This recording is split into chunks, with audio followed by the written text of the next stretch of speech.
Hi everybody. As you notice, I don't have any food in front of me, so the video for today is not going to be a cooking video.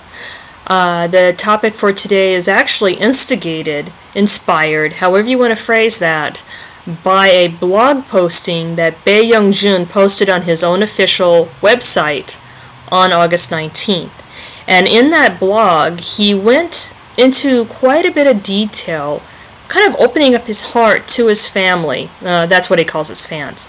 Anyway, he goes to great lengths to kind of express an idea that he's been working on for a little while. And his idea is that he would like to do a book about Korea. Now, there have been books done about Korea before, but his slant is actually quite interesting. He wants to do a book not about the stereotypical sites of Korea that everybody already knows is there anyway. He actually put out a call for his family to send him emails, pictures, diary entries, etc.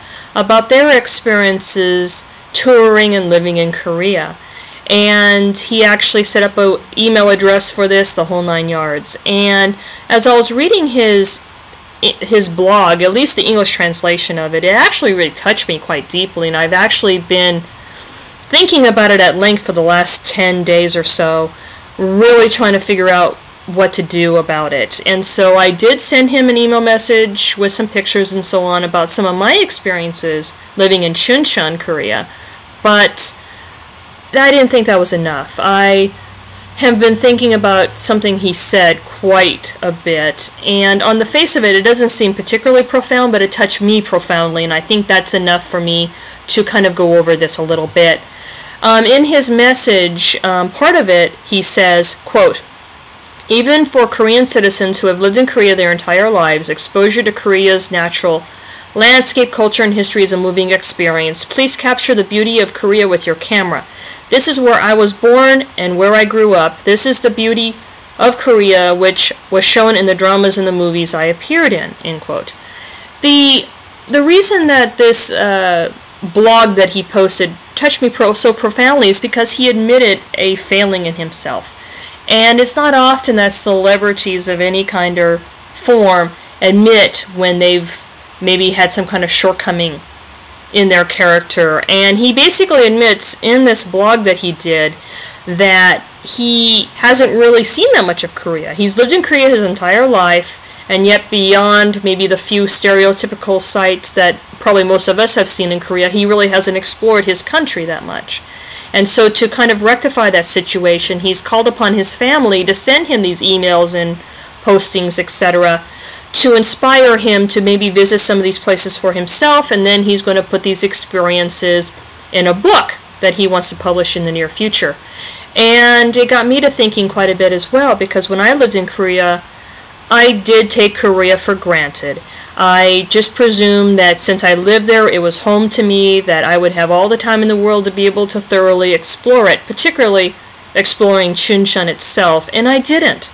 I really did not explore it to its fullest, and I'm embarrassed to admit that. And I regret that now. And so when I read his message on his website, it kind of brought back those feelings of regret to me, and it is something I've been thinking about ever since.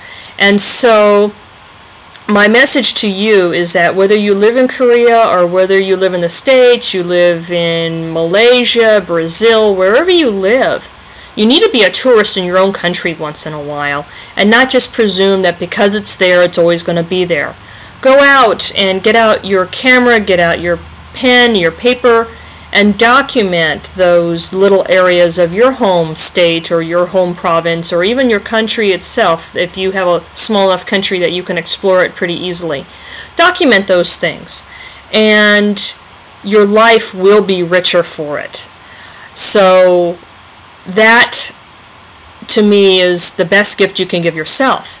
And in a way, this video blog that I'm doing today is my birthday present to Bae Yong Joon, because I just wanted him to know that his message did affect me very profoundly, and I figured that this is a much better gift than sending him a bunch of flowers or sending him a card or a bunch of money or material things. I mean, I could do that, but I think that letting him know how much his message touched me personally is a much more profound birthday present than any of those material things could ever give him. And so, in closing, I just want to say, first of all, happy birthday, Bae Yong Joon! Happy 36th birthday! And second of all, I am so happy that you want to be a tourist in your own country and explore it, and that you want to take pictures of it and put into a book that will profoundly enrich anyone who has an interest in Korea. So thank you for doing that. Thank you for putting your heart out there for all your family to see. And God bless you all for watching my video. Thank you. Have a good day.